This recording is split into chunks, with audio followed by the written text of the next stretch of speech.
What's up, guys? Welcome to Vintage Genetics, where it is all about classic bodybuilding. And today's another Q&A. So let's begin right now with the questions and answers. Let's go. The first question by Tahiti Music is: do you have any advice to get rid of my love handles? Well, actually, I personally notice that when I gain more fat, when my lean bulk goes a little too far, that I also get these love handles, which means basically you have your waist right here for a male, and then it starts to accumulate the fat right at the bottom of your waist. That creates the love handles for your girl to hold on to. That's what they're called like that. But how you get rid of them is simply by losing your body fat. You cannot do spot fat reduction in any possible way. You can only do temporary water reduction there, but as I said, it's temporary. If you want a permanent solution, lose as much body fat as is needed until those love handles are gone.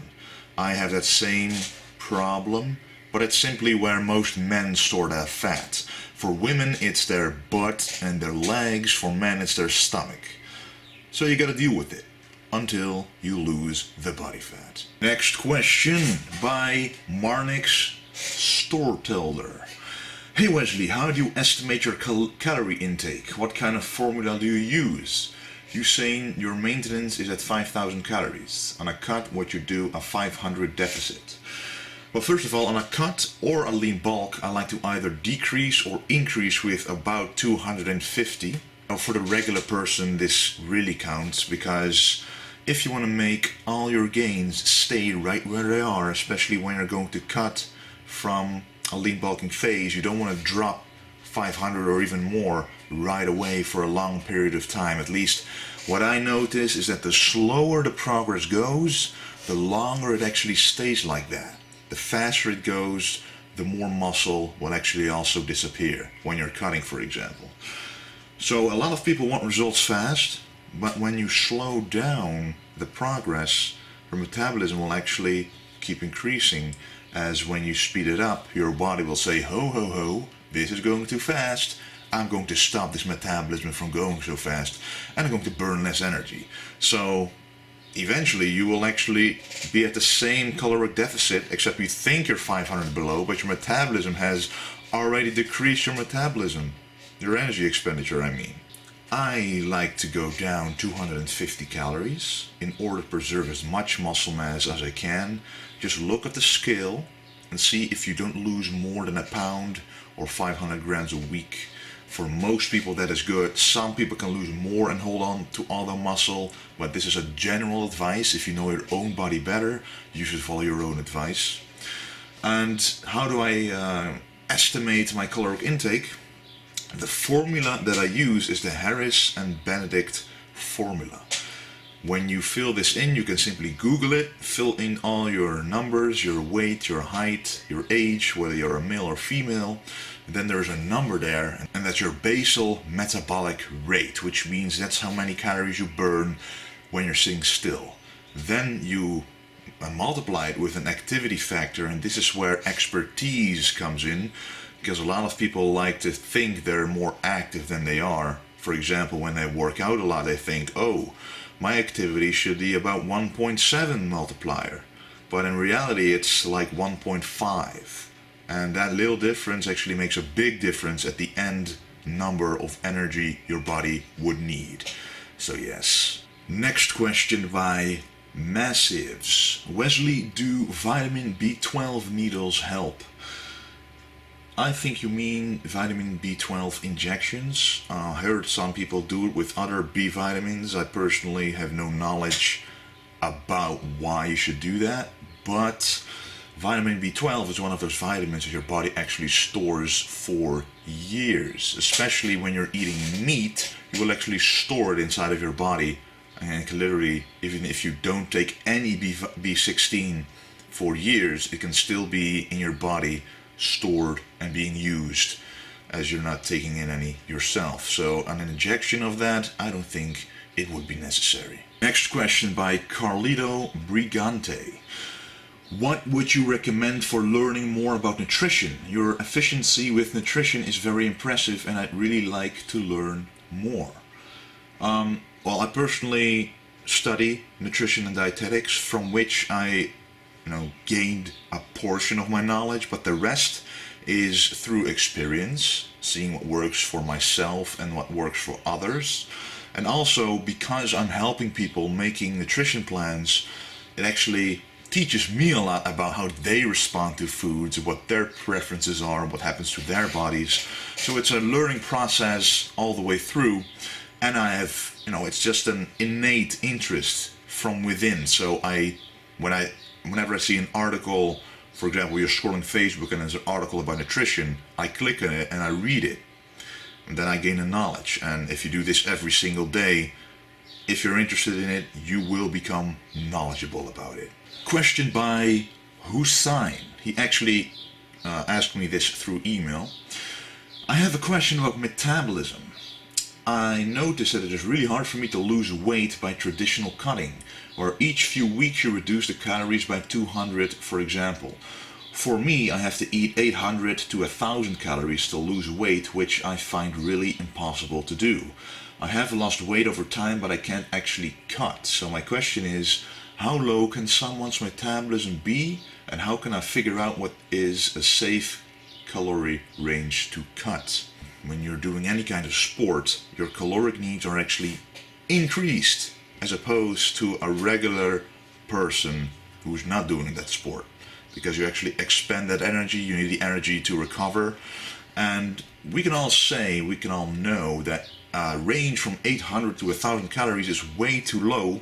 And what I think happened is that as you went lower, as you wanted to see more progress in the mirror or on the scale, you kept going lower before the progress actually came, and your body is like, hey, I'm getting less and less food, let's slow things down.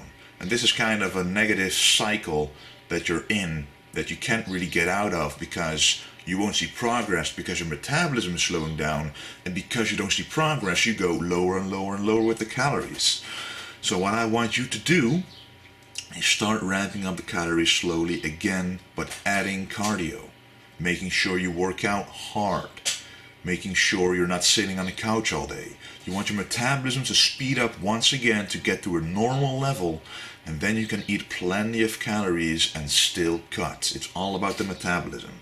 But I do think that cardio plays a major role in this, especially when you're doing it fasted, because it has been proven that doing cardio in the morning actually increases your metabolism for the rest of the day.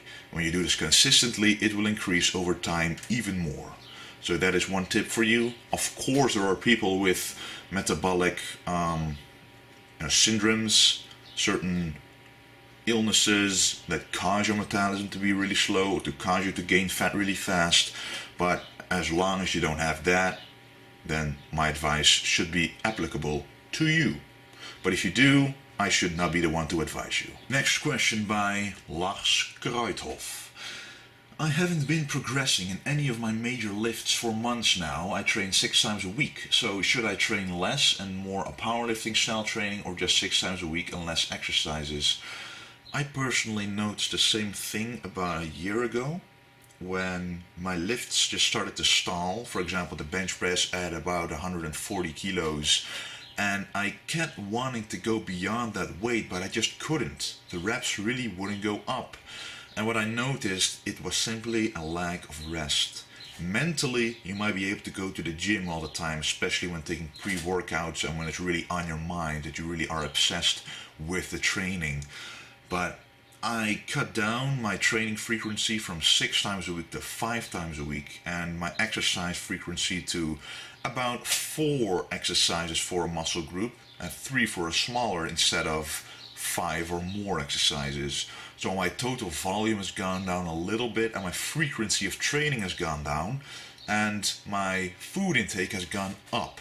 That could also be a limiting factor in your progress, because if you don't get enough calories, if you're not in a caloric surplus, it's going to be very difficult to make any progress strength-wise or muscle-wise.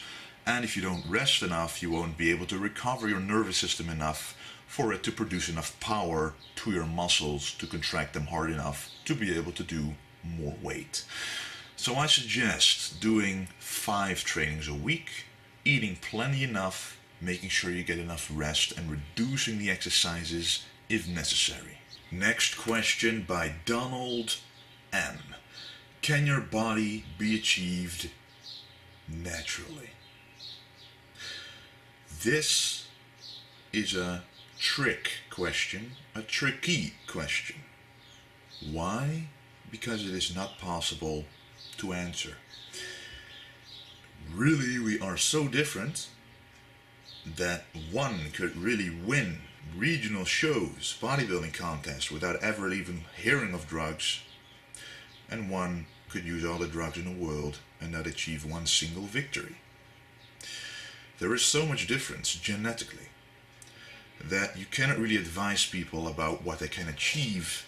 But what I can say is that your potential as a natural bodybuilder is so much higher than you think.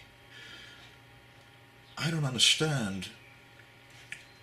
My personal story is that when I started training, I trained because I loved to go to the gym. I loved to train. I loved to see my body progress. I loved to become stronger. Not once did I think about speeding this process up, because it was fun regardless of what happened. I just loved the training. I just loved my body going through those motions and actually doing a sport, knowing it's healthy, etc. So in my transformation video from 14 to I think 23 years that I posted a while ago, which has quite a lot of views, which I'm happy about, but a lot of the comments say that I must have started using the anabolic chicken around 18 or 19 years old. That tells me that that physique to people is at the edge of what is believed to be natural or not. But I can tell you one thing. That physique can be achieved naturally by most people. Just be consistent and don't let it enter your mind that you would need it to achieve a good physique. Just enjoy the training. If you don't enjoy the training, just don't do it. And don't do it for the wrong reasons. The most successful guys are the ones who start training not even thinking about trying to change anything but train hard, eat good, and rest enough. That is all it takes to become a great bodybuilder, to get a great physique. I cannot really go specific into the details here, as many of you understand, but I just want you to understand that don't doubt yourself. Naturally, you can achieve so much more. And there's a whole debate on when are you natural or not, but there's so much controversy about this topic, but I do think it needs to be discussed in a proper way so that we all know what we're talking about. I hope this helps a little bit. Next question by Robert Blacks here. Hey man, I'm new to the whole working out scene, and I was wondering if you could take a protein shake on your off days from the gym, or would your body somehow store it as fat? Well, a protein shake is, well, the only thing it really is something convenient and something that provides you with the highest possible quality protein. Those two factors are very important in a lot of people's lives, because it is sometimes difficult to always eat meals that have a complete sort of protein with a high enough leucine content, which is what triggers your muscles to grow. Leucine is an amino acid. That taking a shake every now and then is very useful. Sometimes I even have a meal of carbohydrates, and when I don't have fish or any other protein source in the house, I drink a shake next to it. Just make sure that the shake is of a reputable brand, a good brand, so that there's no sugar, no added fats, nothing to it, just the protein. And it's no problem to drink it on your off days, as long as you don't want to gain fat, so don't go above your caloric needs. And then you're pretty safe. And it's very good that you're taking in the protein that you need on the rest day, because then you're actually recovering. Last question of the day by Alan Sial. I love watching your videos. The way you talk and project a humble and positive energy is really nice to watch compared to other channels. Well, thank you very much. I want to ask about the incomplete proteins. Does it count in your macros? And is it true that you have to combine two different incomplete proteins to make it a complete protein? Well, as for your last question, it is possible. You, for example, have brown rice and brown beans. Brown rice misses the amino acids that brown beans do have. And when you combine them, it's a complete amino acid profile. It's just that the amount of protein isn't very high.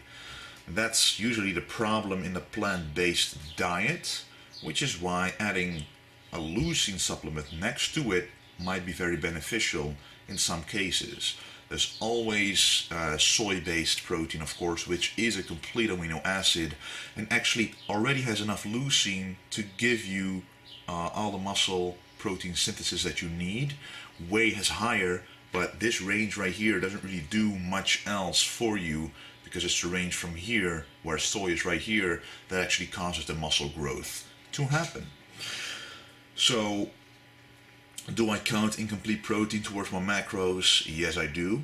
Why? Because it's, at the same time it's simple, and at the same time it's complicated, because when you're in the morning eating, for example, a plant-based meal that is incomplete, and then the meal afterwards, which is about 2 hours later or so, you eat a meal with a complete protein, those two meals could still combine and give you all the amino acids that you need. It's really about the complete protein consumption over the entire day that is the most important. And you do want to see that most of your products that you use are complete protein so that your leucine count remains high.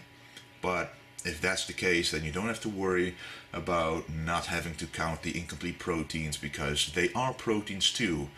For muscle building, it really is all about leucine, so as long as that is in your diet enough, you will be fine.